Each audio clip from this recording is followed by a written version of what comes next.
Hi everyone, this is Ansuman, your technical host, and those in today's video we are going to discuss about what is data. या सबसे पहली बात, ये data नहीं data होती है, इसका हिंदी प्रोनाउंसिएशन डाटा होती है। आपने नाउन्स एंड नंबर्स में पढ़ी होगी यार अपने क्लास 7th में कि जो डाटा होती है, मतलब जो डेटा होती है उसकी सिंगुलर फॉर्म होती है डेटम, और उसको हम लोग प्लुरल फॉर्म करते हैं तब होती है डाटा। समझ में आ रही है बात ना पूरी?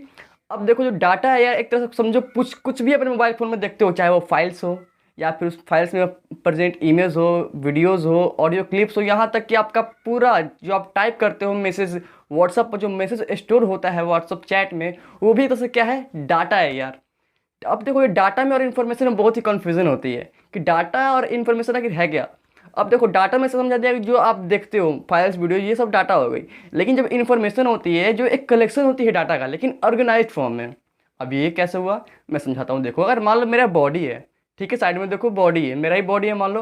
अगर मैं उसको पार्ट बाई पार्ट डिवाइड कर दूँ, मतलब अलग अलग डिवाइड कर दूँ, तो क्या वो समझ में आएगी? क्या ये नहीं बोलोगे तो हाथ इधर है, पैर इधर है, सर ऊपर है, नहीं समझ में आएगी। लेकिन अगर मैं उसको सीधी मतलब अच्छे रूप से सबको ऑर्गेनाइज कर दूँ, सबको जोड़ दूँ, तो वो क्या बन जाएगी? एक बॉडी बन जाएगी। पहले वो बॉडी पार्ट्स थे, अब बॉडी बन गई। अब वो एक इन्फॉर्मेशन हो गई कि ये बॉडी है, बॉडी के अंदर ये डाटा है। अब डाटा जो ऑर्गेनाइज हो गई है, अब वही इन्फॉर्मेशन हो गई है यार। समझ में आई पूरी बात? ये थी डाटा और इन्फॉर्मेशन में डिफरेंस। डाटा स्टोर होती है आपका कंप्यूटर में या फिर लैपी में। अच्छा, आपको कन्फ्यूजन हो रही है डाटा किसके बारे में बात करो? डाटा मतलब मोबाइल डाटा नहीं दोस्त। डाटा मतलब वो डाटा जो आपके मोबाइल फ़ोन में या फिर कंप्यूटर में प्रेजेंट होती है। और जो प्रेजेंट होती है यार, मतलब जो उपस्थित होती है, वो हिंदी जो उपस्थित होती है वो यार हमेशा बाइनरी फॉर्म में प्रेजेंट होती है। बाइनरी फॉर्म में इनक्रिप्ट होकर ही आपके मोबाइल में स्टोर होती है। जैसे कोई फाइल, मान लो आपका कोई फोटोज़ आपने क्लिक की है, तो जो फोटोज़ आपके मोबाइल में सेव होगी वो 010101 यानी यही बाइनरी नंबर होता है। इसी के फॉर्म में वो आपके मोबाइल फ़ोन में स्टोर होती है या फिर लैपटॉप में स्टोर होती है। समझ में आ रही है पूरी बात? अब देखो, डाटा के 3 पार्ट्स होते हैं। डाटा जो होती है वो 3 पार्ट्स में डिवाइड होती है। डाटा एट रेस्ट, मतलब डाटा जो है अपने मतलब रेस्ट पर है। मतलब डाटा आप समझो, ये डाटा मतलब रेस्ट पर है, मतलब क्या, डाटा एकदम रखा हुआ है कहीं, स्टोर करके उसको रखा हुआ है। जैसे आपने फोटोज़ को रखा हुआ है कहीं फाइल में या फिर पेन ड्राइव में सेव करके या फिर हार्ड डिस्क में, तो डाटा स्टोर्ड है, मतलब उसका आप ना यूज़ कर रहे हो ना कहीं भेज रहे हो, मतलब डाटा एट रेस्ट है। दूसरी होती है डाटा इन ट्रांजिस्ट, मतलब ट्रांजिस्ट का मतलब ही होता है यार मोशन करना। तो अब देखो, जो मैंने एक बोला एग्जाम्पल लो 2 फ़ोन का। अब 2 फ़ोन में ईमेल आप सेंड कर रहे हो किसी को, तो ईमेल में कुछ डाटा होगी। अब ईमेल भी एक तरह से डाटा है, लेकिन ईमेल के अंदर हमने एक डाटा डाला है। जैसे मान लो मैंने कोई आपको अटैच करके फाइल भेजा, जैसे ये फ़ोन है मेरे पास और एक ये फ़ोन है, इसमें भी ईमेल है और इसमें भी ईमेल है। अब दोनों ईमेल को मैं मतलब सेंड कर रहा हूँ, इस ईमेल से इस ईमेल में मैं भेज रहा हूँ। तो क्या होगा, जो इस ईमेल में जो मैं फ़ोटो अटैच करके भेज रहा हूँ इसमें आएगी, मतलब एक जगह से दूसरे लोकेशन पर जा रही है, मतलब एक जगह से दूसरी जगह पर जा रही है। मतलब ये क्या हो यार, डाटा इन मोशन या फिर डाटा इन ट्रांजिस्ट। समझ में आ रही होगी यार पूरी बात? ठीक है। अब देखो, डाटा तीसरे पार्ट पे आते हैं। डाटा का तीसरा पार्ट होता है यार डाटा इन यूज़, मतलब जो डाटा आपने स्टोर करके रखा है आप उसको यूज कर रहे हो। अब इसका एग्जांपल दीजिए। अब इसका एग्जांपल ऐसे समझो, जैसे आपके मोबाइल फ़ोन में रैम होती है, राम या फिर रैम बोलो, जो भी बोलो उसको, ठीक है। अब जो राम होती है, जैसे 4 GB राम है, आपके पास 8 GB राम है मोबाइल में, तो जो राम होती है, राम में कुछ कुछ जो पार्ट्स होते हैं डाटाबेस एक तरह से कलेक्ट होकर रखे रहते हैं, स्टोर होते हैं, जिसकी वजह से आपका मोबाइल फ़ोन वर्क करता है। एग्जाम्पल नहीं समझ में आई बात? अब देखो, डाटा में ये मतलब मोबाइल फ़ोन है, आपको मोबाइल फ़ोन में ये रखा हुआ है कि आपको ये क्लिक करोगे तो आपको ये यूज़ होगा, मतलब वो कंप्यूटिंग इक्विपमेंट के द्वारा वो यार वर्क करती है। आई होप यार आपको 3 ही बात हो जितने मैंने बताई यार, डाटा इन्फॉर्मेशन में डिफरेंस और डाटा के पार्ट्स, आपको क्लियर हो गई होगी। अब डाटा के बहुत सारे यार इंपॉर्टेंस भी होते हैं। क्यों भाई? अब देखो, डाटा जो होती है हमें रिजल्ट्स जो चाहते हैं हमें देती है।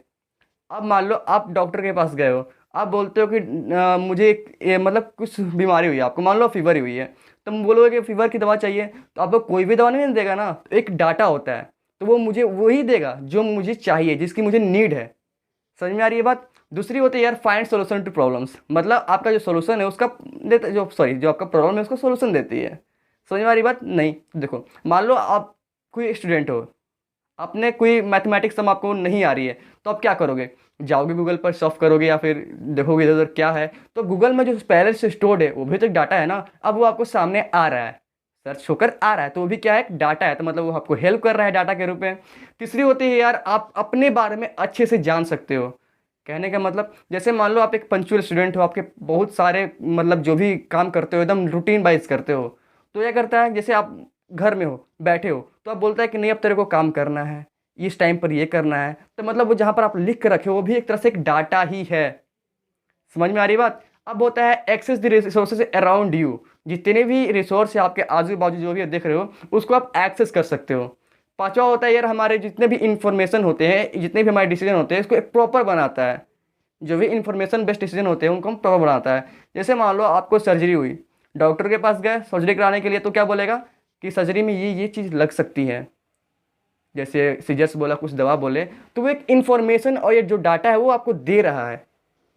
समझ में आ रही है बात। अब होता है यार हमारा जितना भी काम होगा सब क्या कर रहा है, हमारे इंप्रूव लाइफ कर रहा है, मतलब हमारे लाइफ को बहुत ज़्यादा इंप्रूव कर रहा है। ये थी यार डाटा की इंपॉर्टेंस।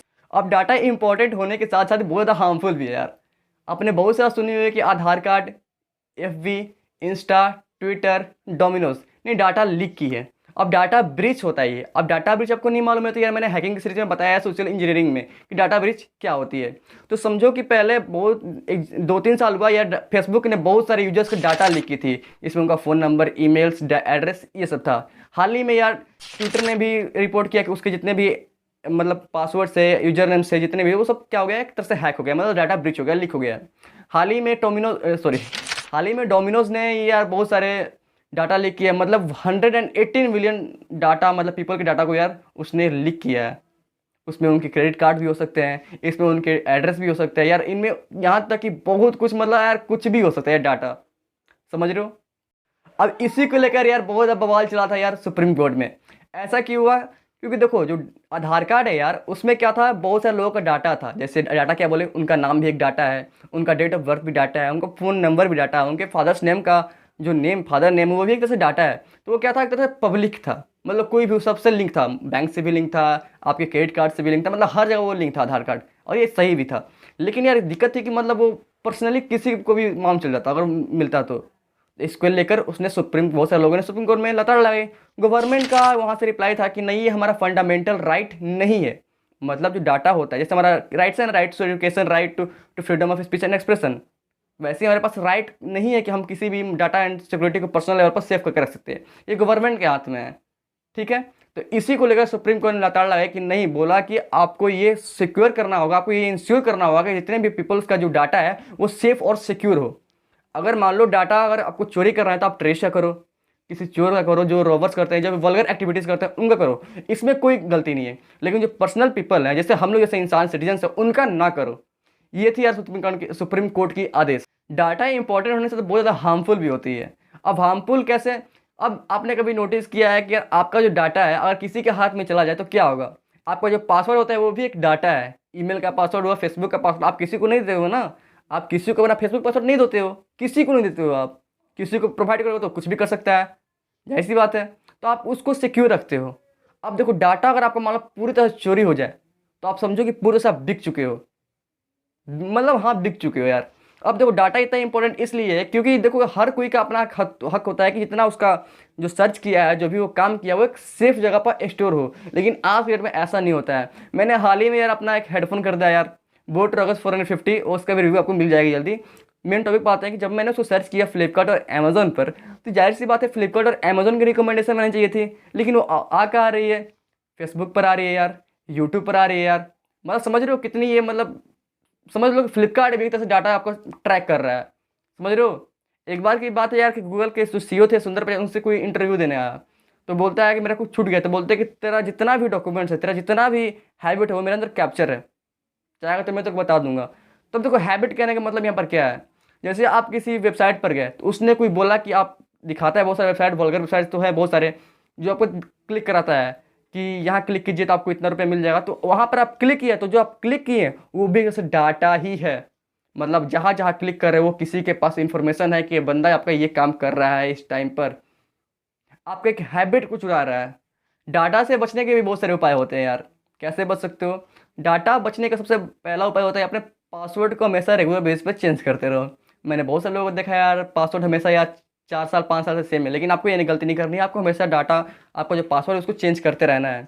दूसरी होती है यार, अगर आपका कोई भी यूज़ करते हो, मतलब जैसे व्हाट्सअप यूज़ करते हो, फेसबुक यूज़ करते हो, कोई भी, तो मतलब उसके जो कंपनी का जो प्राइवेसी पॉलिसी है, जो अपडेट है, उसको अच्छे से नोटिस करके पढ़ो क्या बोल रही है, इससे आप बच सकते हो। अगर आपका क्रेडिट एंड डेबिट कार्ड भी आपका मतलब ट्रैक या फिर लीक हो जाता है, तो आप उसको पहले फ्रीज करो, उसका कोई चार्ज नहीं लगेगा। और identity theft dot government website, वहाँ पर जाके मैं लिंक दे दूंगा डिस्क्रिप्शन में, वहाँ पर जाके रिपोर्ट मार दो। इससे आप बच सकते हो। ये कुछ मेजर स्टेप्स थे। और क्या कर सकते हो यार, ज़्यादा से ज़्यादा आप 2 स्टेप वेरिफिकेशन लगा दो, ऑथेंटिक फैक्टर लगा दो, 2 स्टेप ऑथेंटिक फैक्टर लगा दो, इससे आप बच सकते हो यार। मैंने इस वीडियो में बहुत सारी चीज़ बताई यार आपको, डाटा इन्फॉर्मेशन में डिफरेंस, डाटा क्या होती है, डाटा की इंपॉर्टेंस क्या है, डाटा इतना सेफ क्यों नहीं, क्यों है, डाटा इतना सेफ क्यों नहीं है, डाटा इतना हार्मफुल क्यों है, बात वही है। लेकिन मैं उम्मीद करता हूँ आपको ये वीडियो बहुत ज़्यादा पसंद आई होगी यार। वीडियो देखने के लिए बहुत बहुत धन्यवाद, और कल के लिए नमस्कार, सत श्री अकाल, आदाब। बने रहिए हमारे साथ।